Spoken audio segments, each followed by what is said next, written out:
क्या अविद्यानामन्तस्तिमिरामिहिरद्वीपनगिरे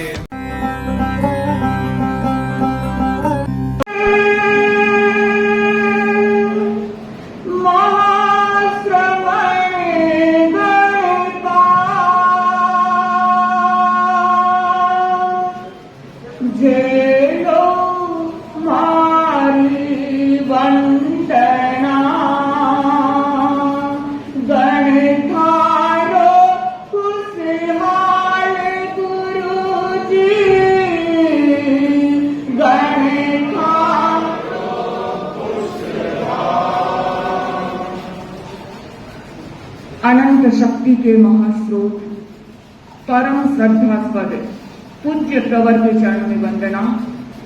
जागरण का शंखनाद करने वाली श्रद्धेया साथी वरा के चरण वंदना। सम्मानित मंच, विशेष उत्साह के साथ उपस्थित तीर्थ यात्रा के लिए समुत्सव ये विशाल परिसर।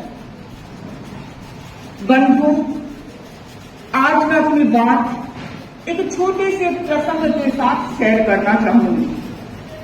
कहते हैं रेगिस्तान में एक पक्षी बड़े बुरे हाल में पड़ा था। बंधुओं, वो ऐसी जगह पर पड़ा था जहां पर पीने के लिए पानी नहीं था, खाने के लिए दाना नहीं था, और उस पक्षी के पंख कट चुके थे, वो उड़कर जा भी नहीं सकता था। जिंदगी और मौत से वो जूझ रहा था। बंधुओं, उस पक्षी ने देखा कि ऊपर आकाश में गरुड़ जा रहा है। आप जानते होंगे गरुड़ किसकी सवारी है? विष्णु की सवारी है। गरुड़ भी जा रहे थे और कहते हैं उस पक्षी ने आवाज लगाई, गरुड़राज आइए, गरुड़राज आइए, मेरी पुकार सुनिए। बंधु, गरुड़ नीचे आया और उस पक्षी की उस दशा को देखकर द्रवित हो गया और पूछा, पक्षीराज यहाँ कैसे आ गए? उस पक्षी ने कहा, क्या करूं गुरु जी, भटकते भटकते मैं ऐसी जगह पर आ गया हूँ जहाँ न पीने के लिए पानी है, न दाना है, और मेरे पंख कट चुके हैं, अब मैं जा ही नहीं सकता। पूछा उस पक्षी ने कि गरुड़राज आप कहाँ जा रहे हैं? गरुड़ ने कहा कि मैं तो स्वर्ग में जा रहा हूँ। क्यों जा रहे हो? भगवान विष्णु के पास जा रहा हूँ। कहते हैं उस पक्षी ने कहा कि गरुड़राज आप भगवान के पास जा रहे हैं तो मेरे प्रश्न का समाधान लेकर आना कि मुझे अब इस अवस्था में कितने दिनों तक रहना है, ये हालत कितने दिनों तक रहेगी। बंधुओं, गरुड़ गया ऊपर, स्वर्ग के दरवाजे पर पहुंचा।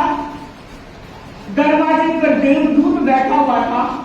गरुड़ ने सोचा, भगवान से क्या पूछूं, इस देवदूत से ही पूछ लेता हूं। और कहते हैं गरुड़ जी ने उस देवदूत से कहा, क्या कहा कि हे देवदूत, मैं अभी अभी मर्त लोक से आया हूं और रेगिस्तान में मैंने ऐसे पक्षी को देखा जहां पर उसके लिए कुछ भी सुविधा नहीं है। वो बेचारा मर रहा है, न जी सकता है न मर सकता है, बड़ी बुरी हालत है उस पक्षी की। ऐसा क्यों हो रहा है? उस देवदूत ने कहा कि गरुड़राज, वो पक्षी अपने किए कर्मों का फल भोग रहा है।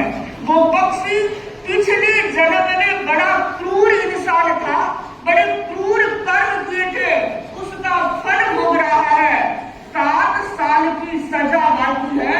वो 7 साल तक न तो ढंग से जी सकेगा और न ढंग से मर सकेगा। गरुड़ जी ने कहा, देवदूत आप कुछ उपाय बता दीजिए, उसकी ऐसी दशा देखी नहीं जाती।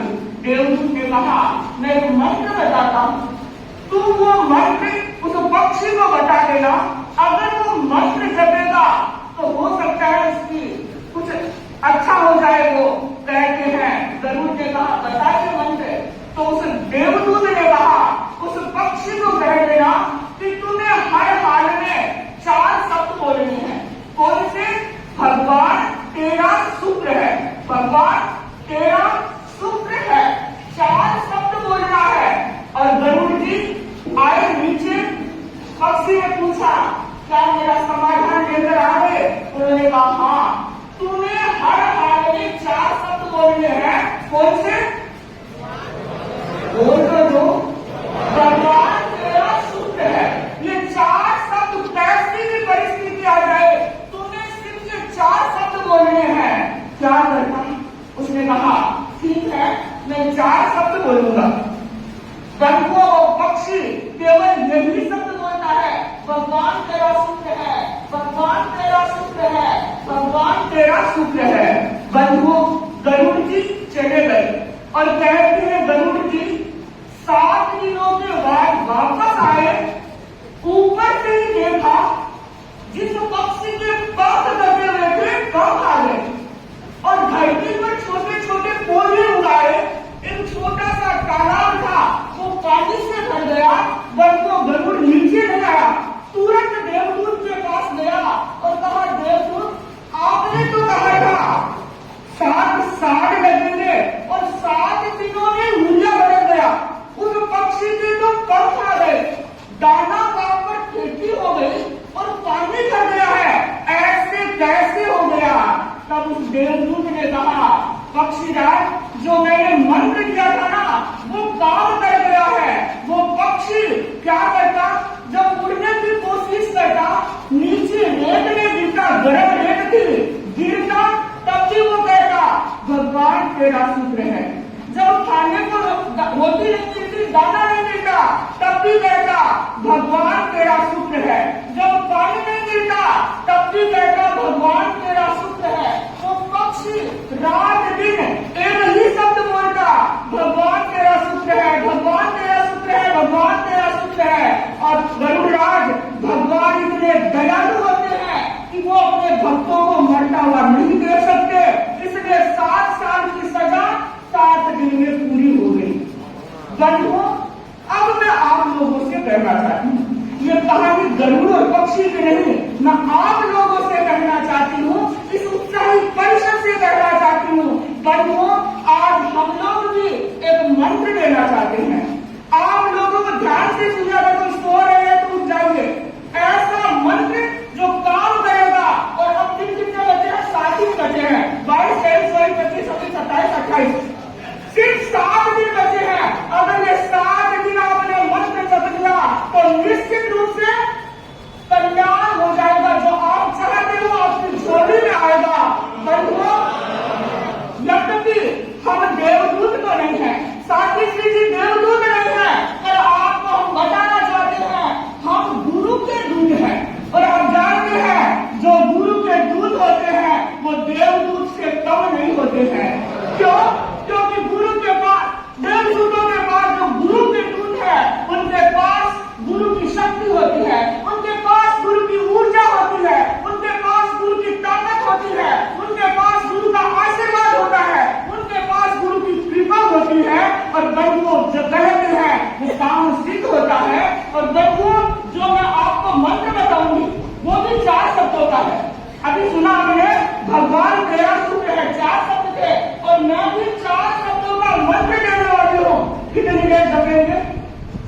एक वाला काम नहीं चलेगा, 5 मिनट नहीं चलेगा, आधा घंटा नहीं चलेगा। बंधुओं, अब से सिर्फ 7 दिन का ही मंत्र है, जिनमें भी नहीं करना है। सिर्फ 7 दिन हर व्यक्ति, परिवार का हर सदस्य खाते पीते सोते उठते जागते, ऑफिस में है, घर में है, बाजार में है, दुकान में है, रसोई में है, घरों में है, कहीं पर भी है, पूरे 4 शब्दों वाले उस जाप को जपना है, मंत्र को जपना है। बंधुओं, नींद आ रही है तो भी उस मंत्र को जपते रहिए। बंधुओं, दूसरी बात, मंत्र देंगे लेकिन आप जानते हैं मंत्र जपने के लिए श्रद्धा भी चाहिए, आस्था भी चाहिए, निष्ठा भी चाहिए। और बंधुओं, कहते हैं आंखों में अगर मुस्कान है तो इंसान तुमसे दूर नहीं, आंखों में अगर उड़ान है तो आसमान तुमसे दूर नहीं। पर्वत पर बैठकर पक्षी ने ये गीत गाया, सब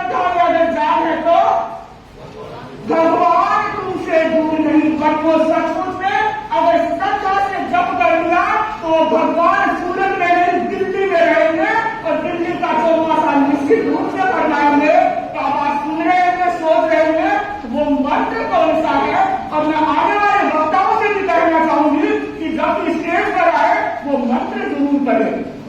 अगर मंत्र पढ़ोगे तो अभी से स्टार्ट हो जाएगा।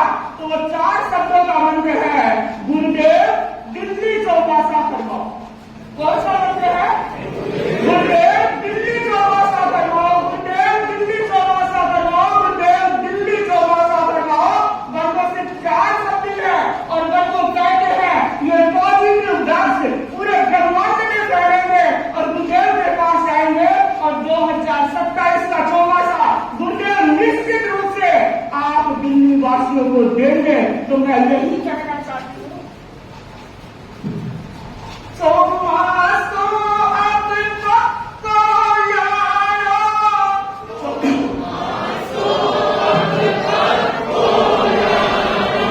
माँ सब यारो ओहे तेरो,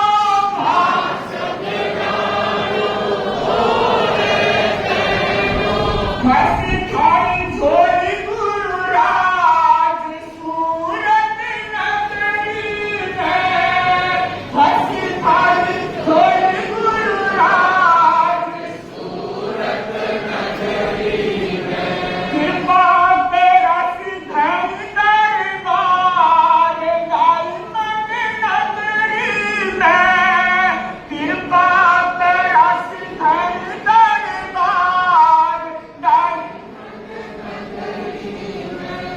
सुख मुहूर्त मोगे गोहारे, सुख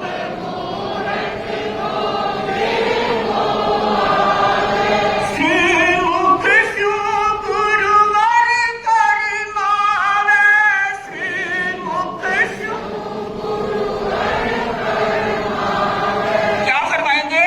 चौमासे करेणा है हमारा भाग दिल्ली नगरी में, चौमासे करेणा है हमारा भाग दिल्ली नगरी में, 27 रो चौमासो देसी गणनाथ दिल्ली नगरी में, 27 रो चौमासो देसी गणनाथ दिल्ली नगरी में, भेजी जोत का आप लोग सबको कह रही हूँ, भेजी जोत शुभ समाचार सूरत नगरी सो, भेजी जोत शुभ समाचार सूरत नगरी सो। बंधुओं, सचमुच में अभी हरदेव करण जी ने कहा, साथ श्री जी प्रेरणा दे रहे हैं और मैं तो ये कह रही हूँ, आप सब तो हनुमान कहते हैं, हनुमान किसी का नाम है क्या? मुझे लगता है नाम हो या ना हो, सब हनुमान ही हनुमान कहते हैं। बंदों बड़ी ताकत है हनुमान से, लेकिन हनुमान की ताकत को इस जामवंत ने जला दिया है। साथी श्री जी इस दिल्ली में जामवंत बनकर आए हैं, आप सबकी शक्ति को जगा दिया है। अब शक्ति का प्रदर्शन श्री चरणों में करना है और श्री मुख से हमें यही लेकर आना है, दिल्ली चौपासा करने का भाव है। तो मंत्र क्या है? याद है मंत्र? हाँ, इसको और सुनिएगा, गुरुदेव दिल्ली चौपासा करवाओ, गुरुदेव दिल्ली चौपासा करवाओ, गुरुदेव दिल्ली चौपासा करवाओ। ओम अरहम। क्या अविद्यानामन्तस्तिमिरमिहिरद्वीपनगिरे